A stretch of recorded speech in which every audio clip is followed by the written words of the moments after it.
এখন এটা মানুষের জন্যই উপমা পেশ করছে। মানুষের সমাজে হাজারো রকমের আবর্জনা জমতে থাকে, আবর্জনা জমতে থাকে। এগুলো কয়েকভাবে জমে। প্রথম কথা হলো মানুষের ব্রেইনে জমে। আবর্জনা জমে মানুষের ব্রেইনে, আমরা বলি অন্তরে। ঠিক আছে, ব্রেইন আর অন্তর একই জিনিস, একটার সাথে একটা একবারে প্রবল ভাবে কানেক্টেড।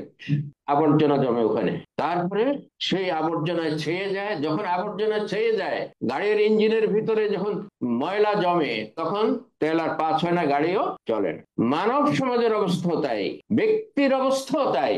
এই আবর্জনা, বাতিলের আবর্জনা, কুচিন্তার আবর্জনা, হারামের আবর্জনা, কামনা বাসনার আবর্জনা যখন মানুষের ব্রেইনে, মানুষের অন্তরে জমা হয়ে যায়, তখন সে কোনো ভালো চিন্তা করার সুযোগ পায়। তখন গাড়ি যখন ইঞ্জিন নষ্ট হয়ে যায়, গাড়িটা ফেলে দিতে হয় অথবা ইঞ্জিন পাল্টাইতে হয়। একইভাবে তারা সমাজে অপূজ্য হয়ে যায়, সমাজের অনুপযোগী অনুপযোগী হয়ে যায় এবং সমাজকে ধ্বংস করে। তারা প্রজন্মের পর প্রজন্ম এইভাবে মানুষকে ধ্বংস করতে থাকে। সেই জন্য আল্লাহ তাআলা কোরআনে বলেছেন, আল্লাহ তাআলা বারবার নবী রসুল পাঠিয়েছেন।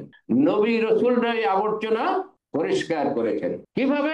তারা ওহীর মাধ্যমে বিপ্লব সৃষ্টি করেছে।